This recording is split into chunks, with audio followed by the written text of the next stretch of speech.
kullu niyatin sholihah wa ala ma nawaw salafuna sholihun. Al-Fatihah. A'udzu billahi minasyaitonir rajim. Bismillahirrahmanirrahim. Alhamdulillahirabbil alamin arrahmanir rahim maliki yaumiddin. Iyyaka na'budu wa iyyaka nasta'in ihdinas siratal mustaqim siratal ladzina an'amta 'alaihim ghairil maghdubi 'alaihim waladdallin. Amin.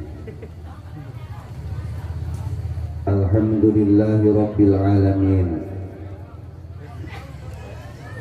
Allahumma sholli ala sayyidina Muhammadin wa ala alihi wa sahbihi ajma'in, amma ba'du. Faqala ta'ala bismillahirrahmanirrahim. Qul inni rasulullahi ilaikum jami'a. Wa qala an-nabiyyu sallallahu alaihi wasallam, kuntu awwalul anbiya'i fil khalq wa akhiruhum fil ba'd. Shadaqallahul azim wa sadaqa Rasulullah sallallahu alaihi wasallam habibuhul karim. Wa nahnu ala dhalika minasy syahidin wasyakirin walhamdulillahi rabbil alamin. Sa'adatul qurama wal ulama'ul a'izza,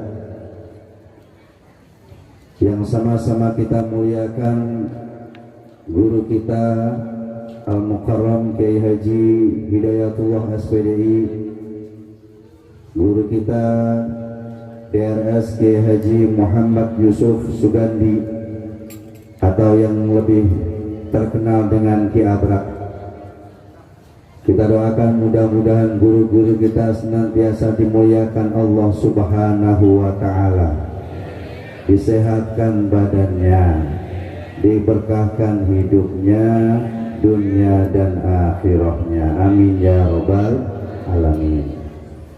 Hadratul mukarramin, segenap para sesepuh tokoh masyarakat, para tuan hujat, wabil khusus kepada Ketua DKM Mushola Nurul Amal, orang tua kita Bapak Ustadz Arsyadi, Bapak Haji Hamid Sugedar, Bapak Saifullah, Abah Jam, hadir pula orang tua kami Ustaz Haji Mustafa, Bapak Beni Bunyamin, khususnya kepada Ketua Panitia Pelaksanaan Hari Besar Islam sekaligus Ketua Lingkungan RT 03 RW 03 yang sama-sama kita muliakan Bapak Abdul Aziz. Kita doakan mudah-mudahan orang-orang tua kita senantiasa dimuliakan oleh Allah Subhanahu wa ta'ala.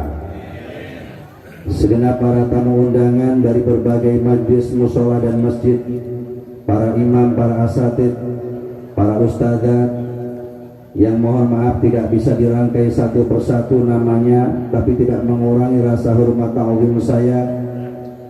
Semoga yang hadir pada kesempatan kali ini semuanya dimuliakan Allah Subhanahu wa ta'ala. Panitia, ibu bapak, para pemuda pemudi, hadirin hadirat yang dimuliakan Allah Subhanahu wa ta'ala. Mudah-mudahan yang kumpul di sini semuanya dipanjangkan umurnya, disehatkan badannya, diberkahkan hidupnya, diberikan rezeki yang banyak yang melimpah, rezeki yang halalan thayyibah, bekal untuk ibadah, bisa pergi haji ke Mekah, tawaf melilingin Ka'bah, wukuf di Arafah, mabit di Muzdalifah, jumrah ula wusta Aqabah, berangkat pergi ziarah ke Madinah, pulangnya selamat mendapat gelar haji umroh mabrurah, dan mudah-mudahan sampai rumah keluarganya sakinat mawadah warahmah, rezekinya semakin bertambah-tambah, bisa kebeli tanah, kebeli sawah, kebeli rumah mewah, kebeli mobil mewah, istrinya solihah. Amin ya robbal alamin. Segala puja puji kita panjatkan kehadirat ilahi Rabbi, Zat yang maha suci, yang mengumpulkan kita di tempat ini dengan niat dalam hati untuk sama-sama tolabul, niat kita silatur rahmi ta'ziman wa takriman di acara peringatan Maulid Nabi. Mudah-mudahan dengan kumpulnya kita di sini semuanya dapat ilmu yang bermanfaat. Pulang dari sini ibu bapak pulangnya dapat berkah.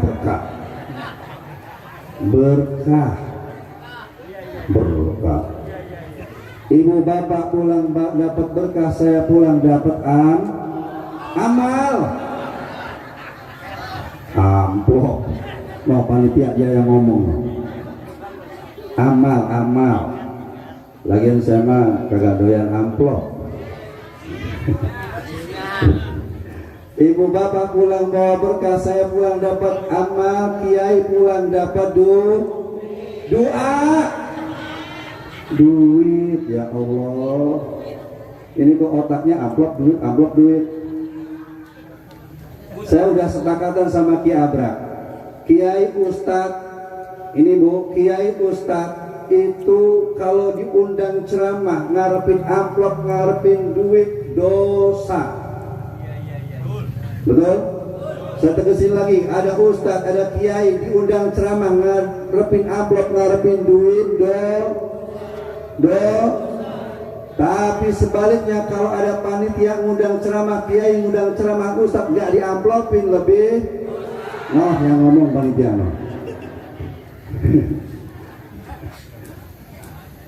Masya Allah.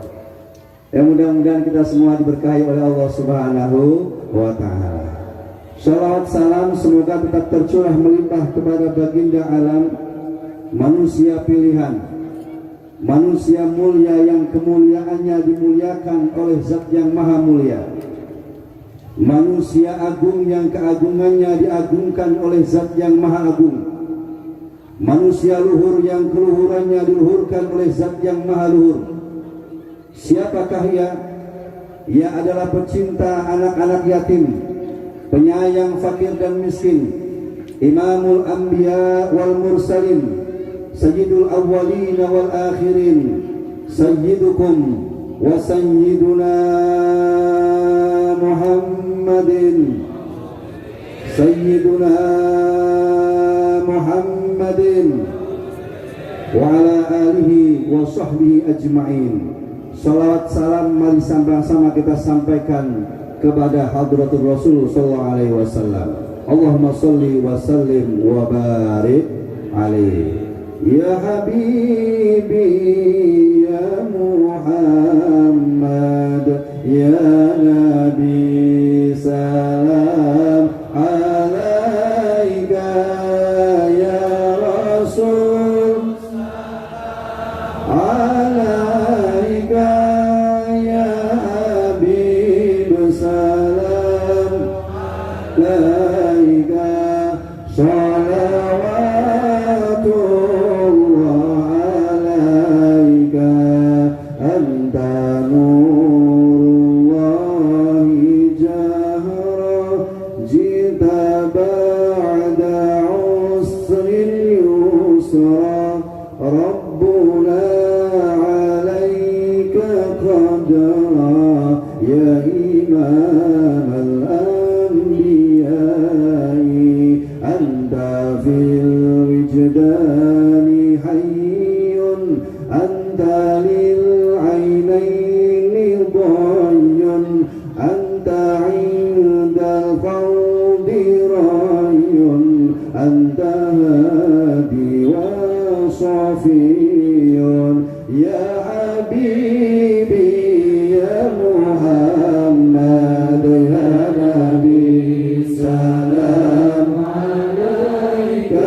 sallim wa barik alaih.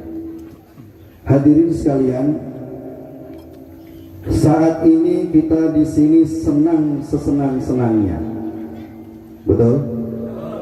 Kita gembira segembira-gembiranya. Karena malam ini kita sama-sama duduk dalam rangkaian acara tasyakur musala, peresmian musala Nurul Amal, sekaligus peringatan Maulid Nabi Muhammad Sallallahu Alaihi Wasallam.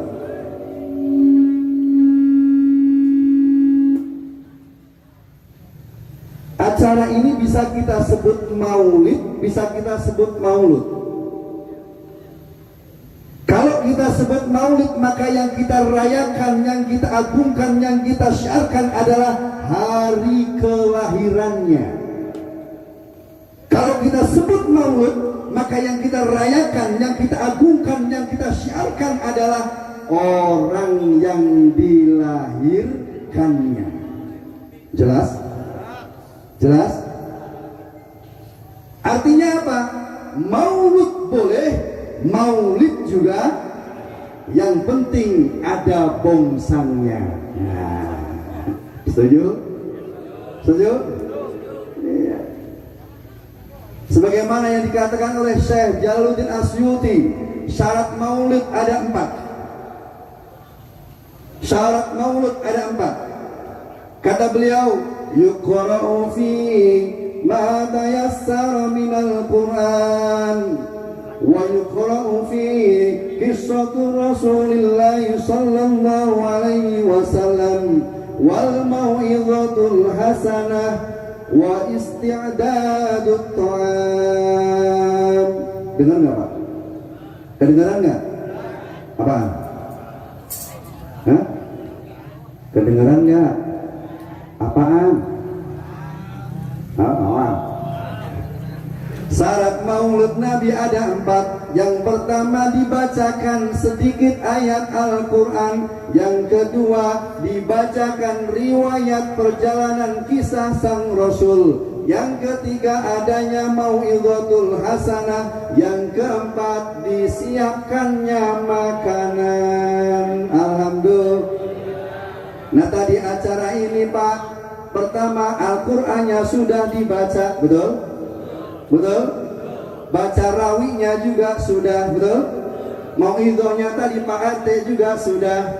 Nah, tinggal yang satu, yaitu bong. Nah, maka Bapak nanti kalau pulang belum dibagi bongsang, jangan buru-buru. Nah, dengerin tuh panitia. Dengerin tuh. Ya, cuman alhamdulillah panitia siap Bu, udah lengkap semuanya. Alhamdulillah kita semuanya siap, maka kita doakan mudah-mudahan siapapun yang terlibat di acara ini Allah balas dengan balasan yang berlipat ganda. Amin ya rabbal alamin. Cuman pesan saya satu ke panitia, tolong bongsang saya jangan sampai ketukar sama jamaah. Berapi urusan. Kalau ketukar sama Ki Abrak, alhamdulillah, syukur-syukur sama anu-anunya. Ya, namanya rizqun min haitsulah. Alhamdulillah. Sholli wa sallim daiman nada sholli salim daiman ala mada wal ali wal ashabi man wa'ada wal ali wal ashabi man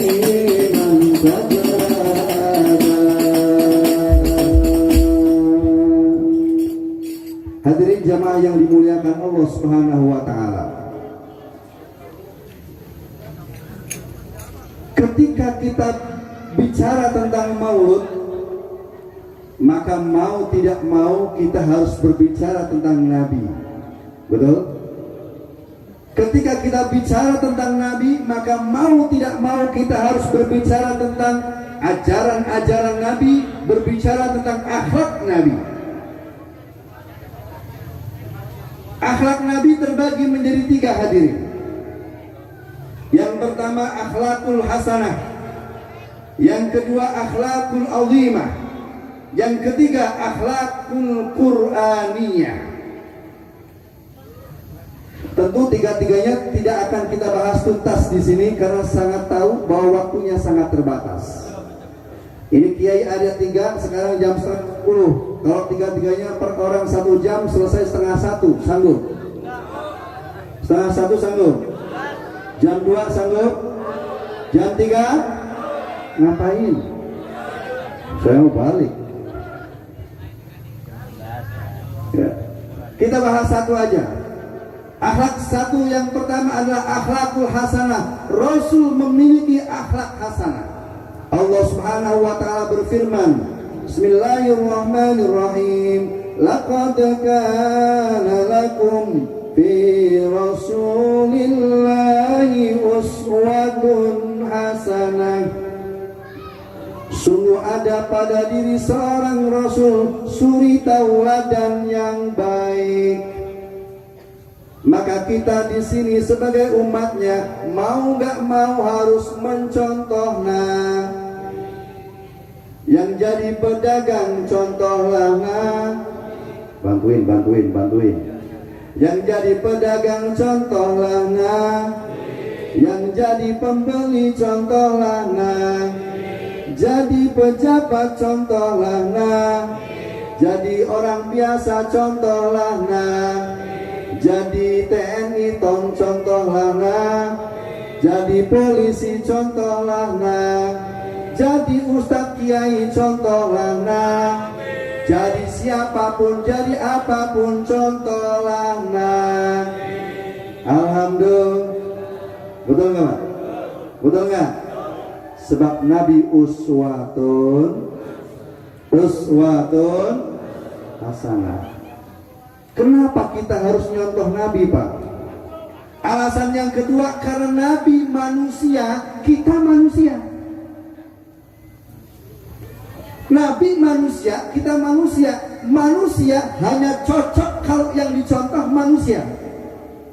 Manusia gak cocok nyontoh selain manusia. Makanya Nabi manusia, kita manusia. Manusia cocok nyontoh manusia. Nabi manusia menjadi pola contoh kita sebagai manusia. Karena kita manusia harus mau mencontoh Nabi sebagai manusia. Nabi yang manusia, kita yang mencontoh Nabi sebagai manusia. Pusing apa enggak? Hah? Puyeng kan? Saya puyeng. Karena Nabi manusia kita disuruh mencontoh Pak. Karena kalau kita disuruh mencontoh selain manusia, nggak level, nggak cocok. Yang diutus Allah manusia, kita manusia, cocok. Manusia nyontoh manusia. Coba, kalau kita disuruh nyontoh binatang, nggak cocok Pak. Kerbau nggak pakai baju, manusia pakai. Kerbau nggak pakai celana, manusia pakai. Kerbau nggak pakai peci, manusia pakai. Nggak cocok kalau kita nyontohin kerbau. Makanya kalau ada kerbau keluar dari kandang, pakai celana, pakai baju, pakai peci, keliling kampung, orang keluar semua pasti sorak-sorak, kerbau gila, kerbau gila. Masa kerbau keluar pakai celana? Kan kerbau apa namanya? Kerbau gila. Tapi sebaliknya kalau ada orang keluar dari rumah nggak pakai baju, nggak pakai celana, cuman pakai baju doang keliling kampung, orang juga keluar, namanya orang. Kalaupun kita diperintah untuk nyontoh malaikat, nggak cocok Pak. Malaikat nggak makan, kita makan. Malaikat nggak minum, kita minum. Malaikat nggak nikah, kita nikah. Malaikat gak doyan makan, kita doyan makan. Malaikat gak minum, kita doyan minum. Malaikat gak nikah, kita nikah. Gak cocok Pak. Makanya malaikat melihat perempuan cantik gimana pun gak tertarik. Malaikat melihat laki ganteng bagaimana gak tertarik. Gak tertarik. Yang kita contoh adalah manusia. Manusia, sebagai manusia kita contoh manusia, yaitu baginda Muhammad Sallallahu Alaihi Wasallam. Cuman Nabi bukan manusia biasa, Nabi manusia yang luar. Makanya dikatakan dalam qasidah, Muhammadun basyarun walaysa kal basyari bal huwa yaquduhu wan nasu kal hajari maula liwasan daiman abada ala habibika khairil khalqi kullihim. Muhammad itu manusia, tapi bukan manusia biasa. Muhammad seperti intan mutiara, manusia yang lain hanya batu kerikil, hanya batu-batu kecil. Kira-kira Pak, intan sama kerikil mahalan mana? Bu, intan sama kerikil mahalan mana? Ibu kalau dikasih intan sekilo sama kerikil sekontainer, pilih mana? Hah? Bu, ibu dikasih intan sekilo, kerikil sekontainer, pilih mana? Siapa yang ngasih? Main intan baik. Rasulullah intan permata, manusia ini hanya batu kerikil. Intan permata dimanapun mahal harganya, kerikil gak ada harganya. Kerikil baru ada harganya kalau dikumpulin dari dikit jadi banyak, sekontainer baru ada harganya. Kita manusia baru berharga di mata Allah, baru berharga di mata Rasulullah kalau mau ngumpul, kalau mau ngaji, kalau mau maulid, ini kita baru berharga. Kalau kita sendiri gak ada harganya. Itu Rasul yang sendirinya berharga di hadapan Allah Subhanahu wa taala. Kalau kita, apa yang kita banggakan? Maka kalau kita ingin mulia di hadapan Allah Subhanahu wa taala, ingin terhormat di hadapan Allah Subhanahu wa taala, yang sering-sering yang sering-sering sering-sering sering-sering kamu sol, baru kita akan jadi manusia berharga. Betul? 5 menit lagi dah, pas setengah jam jadinya. Ini konsepnya, karena kalau kata Pak Ketua kemarin waktu ke rumah, Ustadz besok setengah jam. Oke, pas ya, 5 menit lagi. Rasul manusia. Rasul sebagai manusia sama dengan kita Pak. Rasul makan, kita juga makan. Cuman bedanya Rasul kalau makan sedikit, lah kita mah dikit-dikit. Bener gak? Bener gak? Rasul minum, kita juga minum. Bedanya Rasul kalau minum sedikit, kita mah dikit-dikit. Rasul manusia Pak, basariahnya juga ada. Rasul juga tidur, kita juga tidur. Bedanya Rasul kalau tidur sedikit, kita mah dikit-dikit. Ya. Gitu. Malah kadang-kadang ngaji ada yang tidur, ada yang begitu? Ada nggak? Datang orangnya, disuruh naik buat contoh. Masya Allah. Intinya Rasul sama kita cuma beda dikit Pak. Betul nggak? Rasul sama kita beda dikit. Kalau Rasul dikit-dikit zikiran, kita kalau zikirnya dikit. Rasul dikit-dikit doa, kita kalau ngedoa dikit. Rasul dikit-dikit istighfar, lah kita mah istighfarnya bedanya dikit. Orang sini mah beda dikit sama Rasulullah.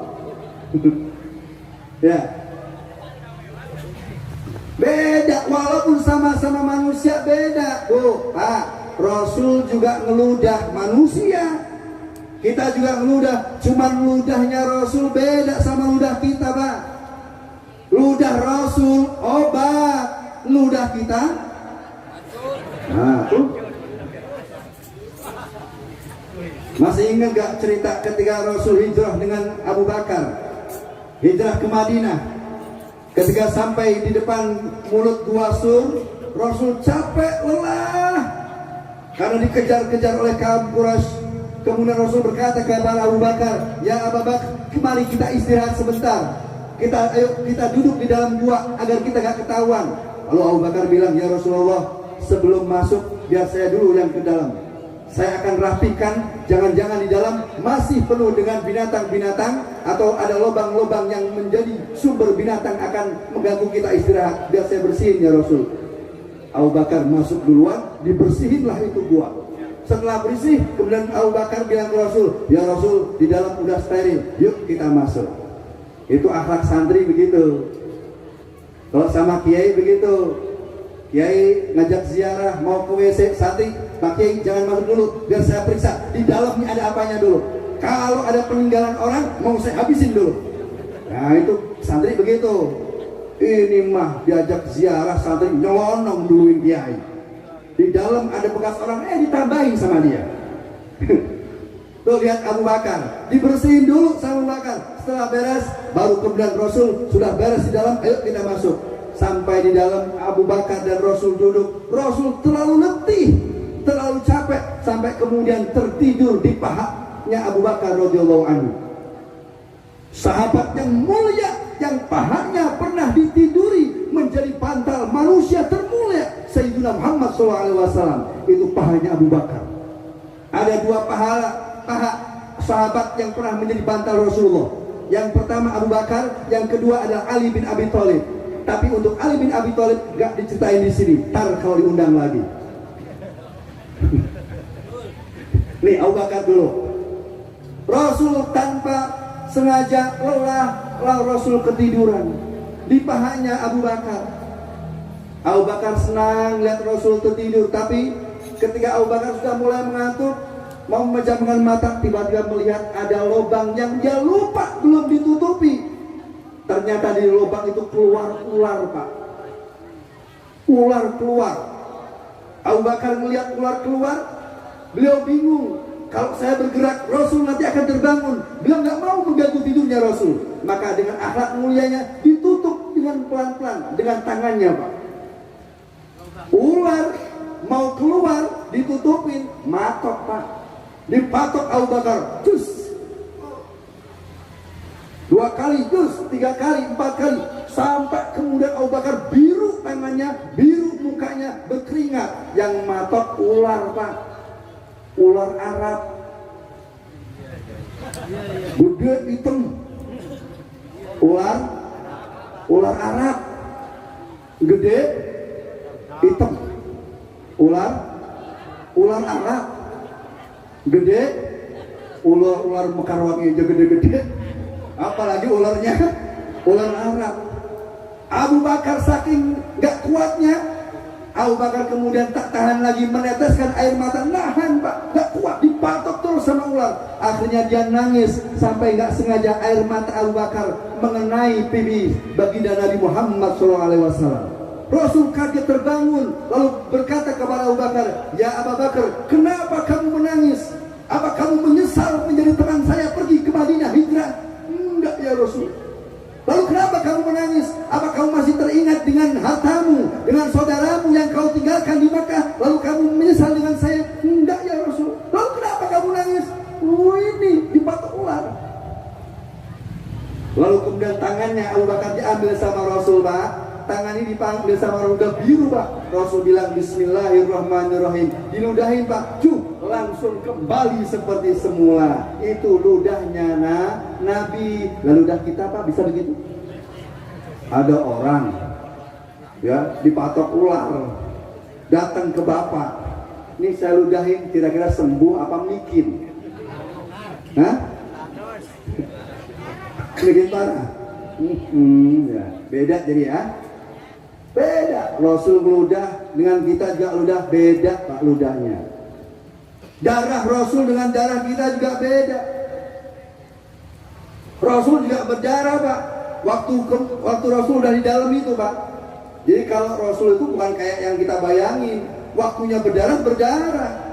Ketika Rasul dari dalam, Quraisy datang melihat gua ini, dia bingung. Ini gua ada telapak kaki orang, tapi kok guanya tertutup dengan binatang, dengan laba-laba. Kalau ada orang, pastinya binatang ini laba-laba, sarangnya jebol. Tapi kalau nggak ada orang, kenapa ada telapak kakinya? Bingung orang Quraisy, Abu Jahal, Abu Lahab bingung. Maka untuk memastikan apakah Rasul ada di dalam apa enggak, Abu Bakar, Abu Jahal itu mengambil batu lalu dilempar ke dalam. Ketika dilempar, Pak, kena gigi Rasulullah, berdarah, Pak. Jadi Rasul itu walaupun orang yang dekat sama Allah, orang yang disayangin Allah, kalau kena batu dilempar berdarah. Maka kalau kita umat terbaik, umat yang baik itu umat kalau dilempar juga berdarah. Kalau ada orang dilempar nggak ada darahnya, dibacok nggak ada darahnya, itu umatnya Limbak alaihi salam. Kalau umat Rasul mah dilempar berdarah. Oh, Rasul perang Uhud berdarah-darah enggak? Rasul enggak mentang-mentang Nabi kemudian kebal, enggak, Pak. Justru kalau kita jatuh berdarah, kita kena batu berdarah, itu kita tandanya umat baginda Muhammad sallallahu alaihi wasallam. Gitu. Malah ada orang bangga dilempar enggak berdarah. Wah, ini umatnya Limbak kali ya. Ya, Masya Allah. Tuh bedanya Rasul banyak dengan kita. Insya Allah ini akan diurai lama oleh kiai-kiai kita. Sudah setengah jam saya bicara. Ini sebagai pembuka, mudah-mudahan bermanfaat untuk khususnya untuk saya pribadi, umumnya untuk kita semuanya. Yang jelas mudah-mudahan kita semuanya kelak di hari kiamat mendapat syafaat dari baginda Muhammad sallallahu alaihi wasallam. Ya, wallahu alam bisawab. Kurang lebihnya mohon maaf. Wallahu muwaffiq ila aqwamit thoriq. Assalamualaikum warahmatullahi wabarakatuh.